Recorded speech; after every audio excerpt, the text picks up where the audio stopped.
So we have covered on this channel like a lot, and I mean a lot of like the Farage panic, especially from it coming from the Conservatives.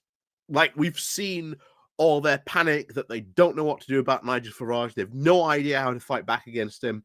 That they're going to try, as you saw with the whole Elon Musk thing. However, that, as we'll learn in a moment, that actually hasn't worked out very well. Musk hasn't come running to Kimmy Badnoch's rescue. No, instead, the relationship between Musk and Farage behind the scenes has now been pretty much been rebuilt. So there is a interesting stuff going on behind the reform, because you look at it as now, if you were just to take a look at the reform, they've got all these numbers. They've got what, 5 MPs. It's not exactly amazing, or at least it looks, amazing. And we've never really covered the stuff that a lot of people on the left have worried about. Most of these people are, of course, completely they were anti-conservative and now they're anti-Labour. And of course, they're basically running around saying now that Farage is going to sort of be the next Prime Minister in 2029, and you better prepare for it because it's all doom and gloom and gloom. I've said before, there's no likelihood he is going to become Prime Minister in 2029 because I've said before, Farage has a ceiling. Things going on behind the Brexit Party, as we'll see in a moment, aren't exactly the most rosiest. More to the point that Farage has actually just lost, believe it or not, the Brexit Party. And his rise is not inevitable.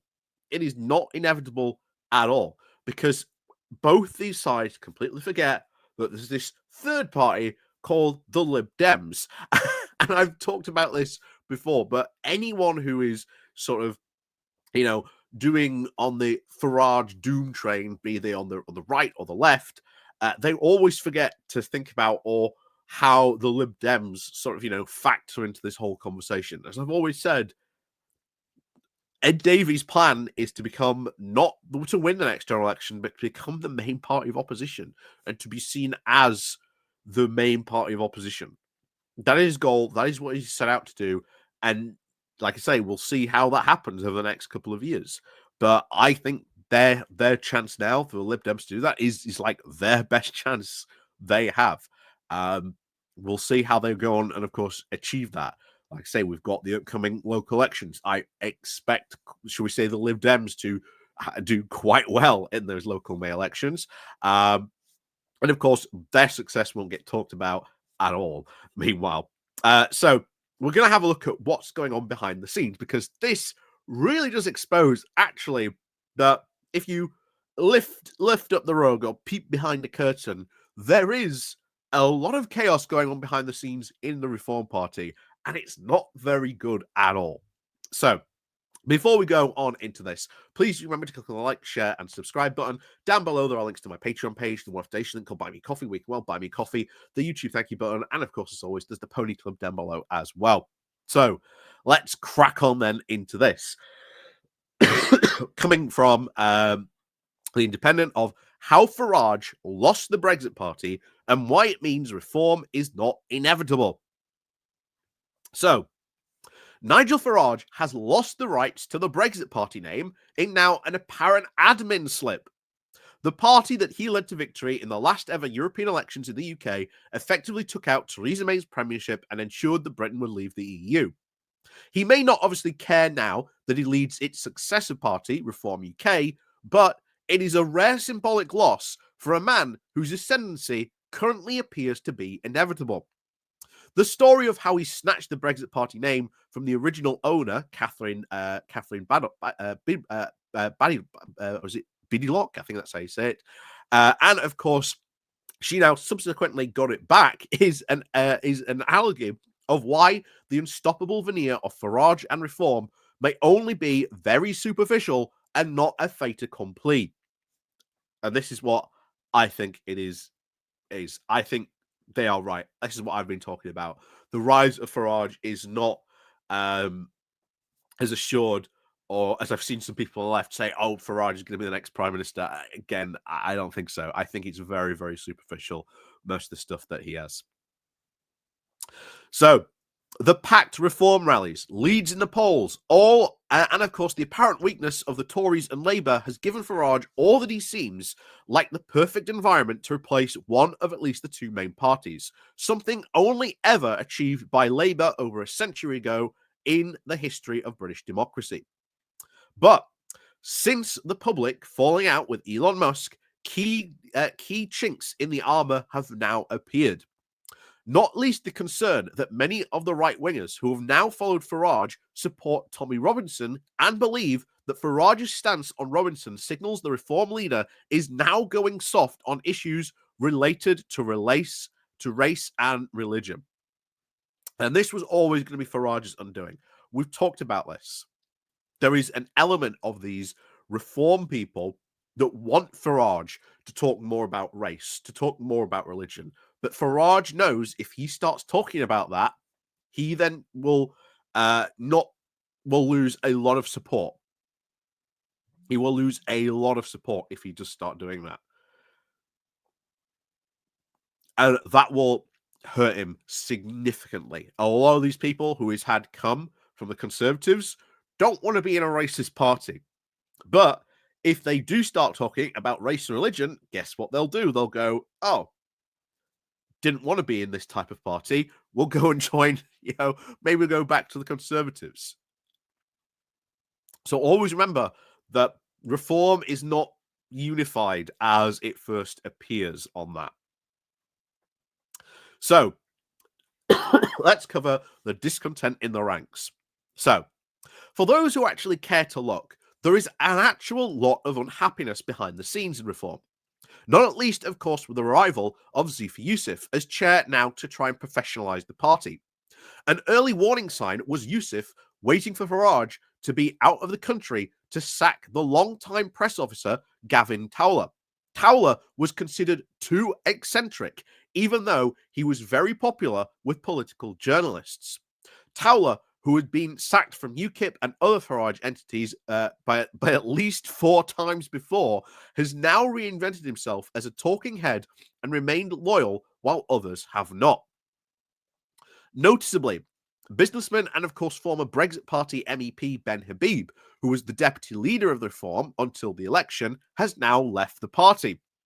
He does, of course, not bother to hide his dislike for Farage, and it appears that the attempts to give the party to its members were behind the falling out.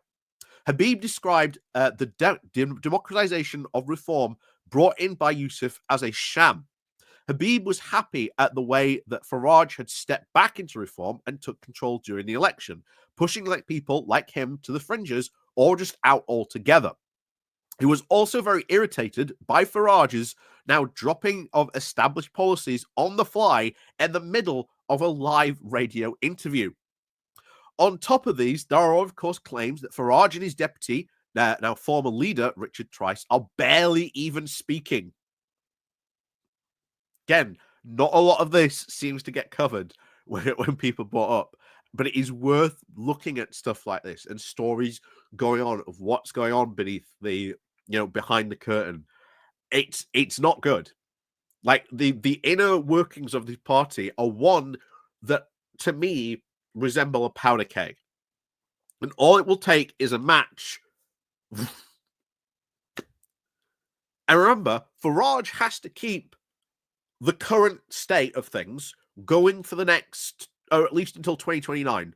So that's 4 years. He has to keep the Brexit Party going on track. Do you really think that if you look back at the history of Farage, all this stuff that's going on, that there is no point in maybe a couple of months' time, maybe in half a year's time, where all of a sudden a spark could just go off and the Brexit, the reform UK falls to pieces. The Tommy Robinson stuff nearly did it. Very, very came close to it, especially with his fallout of Elon Musk. So, back to this. Although, of course, the body language between the two men in Parliament does seem to suggest that this is not true, Meanwhile, another stalwart has announced that he quit the party this week. It was the London mayoral candidate, Howard Cox, the founder of Fair Fuel UK. Cox said in an interview that he was being threatened with expulsion for openly supporting Robinson. And then there was the story, of course, just this weekend of 12 Reform councillors announcing they were quitting the party, although Mr. Yusuf has said that this was ahead of them being expelled, of course, for breaking the rules. So not a lot of people talked about that. You'll notice there was a lot of things a couple of weeks ago where we covered it about those Labour councillors leaving. And yet, if you took a look behind the curtain, there was a lot more stuff going on. Meanwhile, of course, you've got 12 Reform councillors quitting en masse, and yet not a word. Meanwhile, the Tommy Robinson problem, I will agree, this is a huge problem. They have to do it. They have to do this. And Farage has now signaled he isn't going to allow someone like Robinson to the party, to run for it, to be associated with Robinson. This then upsets a lot of Farage's base that he had, once again proving that his support is built on sand. So Farage has always made a virtue of banning people with associations to the far right from his various parties. For example, he would not allow anyone from the old BNP into UKIP. But as the controversy with 2024 general election candidates underlined, he was always now attracted voters with far right sensibilities. Again, you may remember all that stuff that kicked off back then. This is, of course, why Musk would demand that the far-right activist Tommy Robinson should be freed from prison, and his description of him as now a political prisoner resonated with so many Reform voters. When Farage and Tice disowned Robinson, it was not just Musk who was angry. People actually left the party in protest, and although it may not have been registered on the public membership ticker, the party has been promoting. So, of course, the ticker that they have only, registers people who join or maybe buy multiple memberships. But if you leave the party, well, that doesn't track.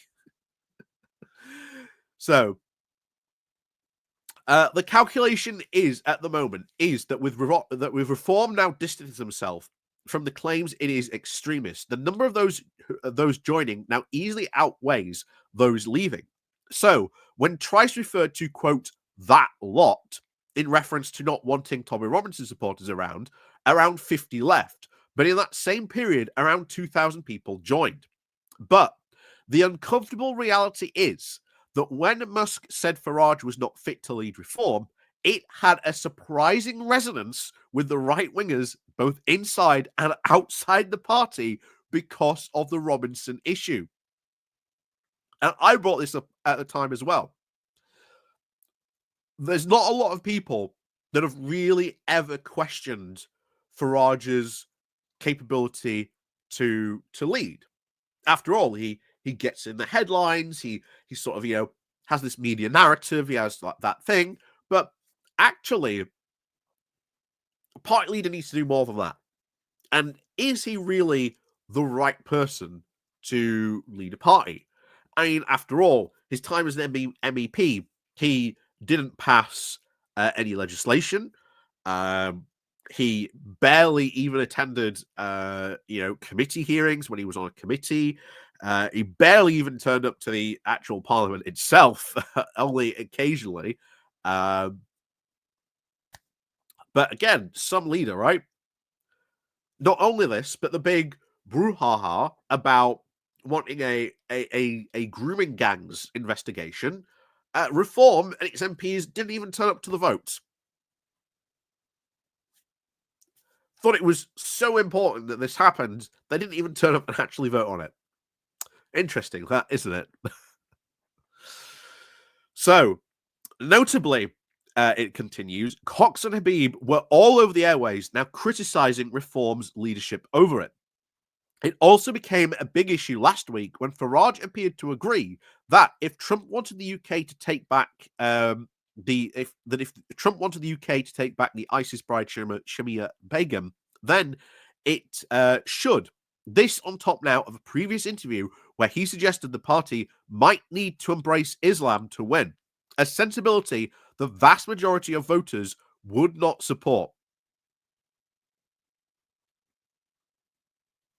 So, yeah, this was one of the weird things where that happened. Of course, Shira Begum. I think um, she should be brought back into the UK. However, that there are certain, shall we say, conditions that she would probably have to fulfill. But I think yes, uh, give her back a citizenship, but she probably needs to be watched just in case. She did join ISIS. You know, there should be, yeah, there should be, shall we say, conditions for allowing her, back into the country. And of course, that was then, tarnishing the previous stuff, him saying that, oh, well, we've got to embrace Islam, meaning basically he wants to expand their voter base. But he can't because of how his party has and always will have an Islamophobia problem. This isn't new to Reform UK. This happened in the Brexit Party. This happened in UKIP as well. UKIP infamously had a ton of councillors who quit, or should we say, lost their council position because, they would decide to go on, a racist rant in the council chambers, to which then they would then end up losing their seat. Just a thing that used to happen quite often after reform. Well, actually, after UKIP will go and sort of stand for these local council elections. Yeah, just something to bear in mind on that. So, back to this. Not all those who, of course, have left Reform have done so because, of course, they were right-wing nutters, as the Labour MP now dismissively described them this week. A good number of them headed, of course, to the Tories, joining some now disillusioned former UKIPers like Farage's ex-confidant Annabel Trixie Sanderson, who had defected before the Brexit Party was set up. Along with the defectors is one now of the regional campaigners responsible for winning Reform one of their 5 seats. Badenoch, of course, has a plan in front of her from now her ex-senior ex-reformers and the UKIPers on setting up a Reform attack unit specifically aimed at taking out Farage. She has not given it the green light yet, but it may only be because she is now short of funds. And this, I think, is news that there is in the Tory HQ. You have ex people from Reform, ex UKIPers, basically in a unit to be taking aim and trying to take out Farage.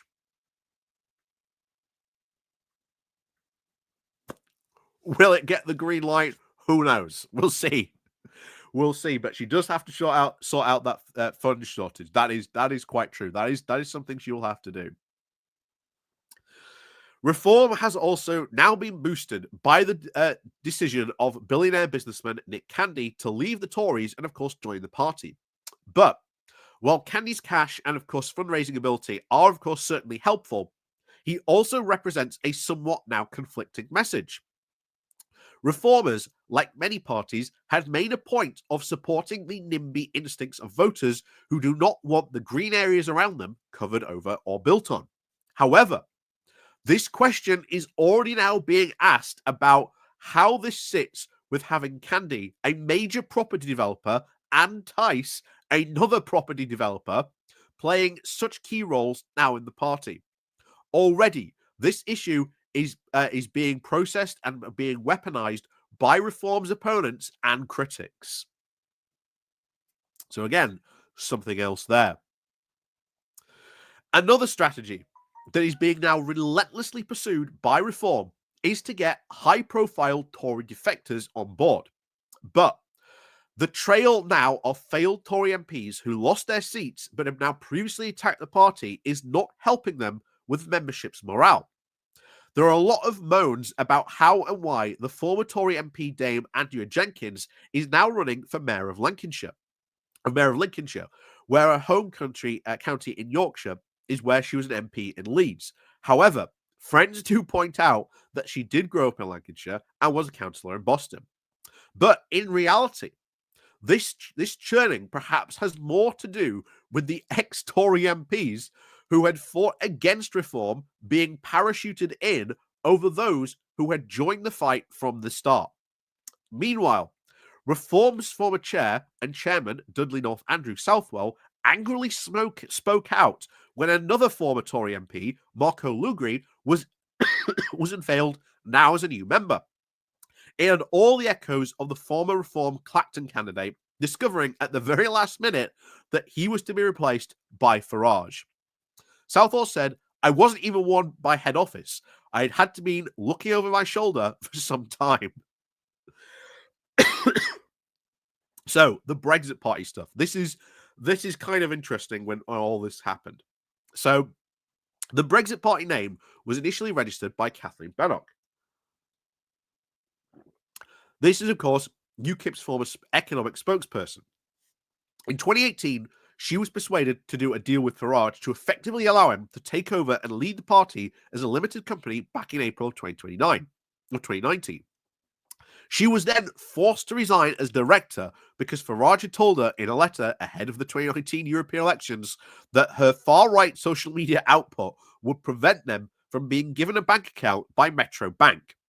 She had then been accused of being Islamophobic on Twitter and was at the heart of a media storm which threatened to derail the entire insurgent party as Westminster and Theresa May's government were now being ripped apart by the Brexit debate. But he also added, "I can give you my assurance that you can take on Brandon Lewis in Great Yarmouth and you will probably win." The original trust deed for the party that was drawn up in back of February of 2019 would have given each a member a share in it, allowing early democratization, but this was also abandoned. Badlock was then quickly frozen out and blacklisted. In 2019, the general election saw candidates stood down against defending Tory MPs, and then Rupert Lowe was chosen for the Great Yarmouth seat in 2024. Such was her treatment that she told The Independent, "I had a nervous breakdown over it. I ran a Merrill Lynch currency options desk at a 24 hours and had never even been treated like that." But in the final twist, after the Brexit Party became Reform, Farage and Tryst then somehow allowed the Brexit Party name to go back to what appears to be an admin oversight, and Badman bought it back last year. She has then since been in talks with the Electoral Commission about allowing it to run candidates. So we might see randomly the Brexit Party come back at some point. Who knows? But it won't be, of course, a Farage and Tryst vehicle. Balog also now refers to Farage as a complete Frankenstein monster and a dictator, but she is not the first or even the last, of course, to fall victim to Farage's absolute ruthlessness. Just ask Habib, or even before that, Robert Kilroy Silk and others. And oh boy, the falling out and what happened between Farage and Robert Kilroy Silk was legendary. In fact, I've got to do a video about it because maybe at some point in the future, because it is just an absolute falling out. And if you think that, this isn't going to happen in Reform's future, just look at the falling out between those two. It was absolutely bombastic. So, as well as, of course, being charismatic and charming, as Farage is, the most successful politicians are also ruthless and do not allow people to get in the way. Along, of course, with Tony Blair, Farage is probably the most successful politician Britain has produced in the 21st century. The fact remains that without Farage, Reform has no chance of success in its goals of going into government or even replacing the Tories. That was the message now relayed very strongly to Musk in the last few days, which have now seen the two draw closer together again. But at the same time, last week has now shown that for his methods and the Marmite persona could end up being the biggest obstacle to the party now achieving its ultimate aim. And I said this before in another video that we did about Farage. Farage isn't a young man. He has quite an unhealthy lifestyle. He drinks, he smokes a lot. you know, if he has an accident or anything like that and he goes, well, that's Reform UK done. There is no successor. There is no personality that can come in and save them because Farage has made sure that didn't happen. That goes all the way back to the UKIP days. All the way back to the UKIP days. So, like I say, when people look at reform or tell you that it's completely inevitable that Farage is on the ascent, that he's going to be prime minister in 2029, there's a lot of things you can bring up there. A lot of things you can bring up there to say, well, actually, there's this going on, and then of course, well, on the outside as well, there's also the Lib Dems that something else going on there as well. So just because the Brexit Party looks, or at least sorry, reform, shall we say, looks absolutely, unstoppable at the moment, does not mean that we might not be looking back at this in 6 months, maybe a year, and thinking, wow, where did it go all wrong? Because remember, Farage has to keep this momentum going for the next 4 years. I don't think that is possible, given Farage's personality, his ruthlessness, the way he has acted. Inevitable.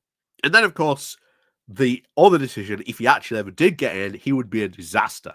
He would be an absolute disaster for the UK. That's for sure. But as always, let me know what you think down below. And of course, as always, we'll see you all next time.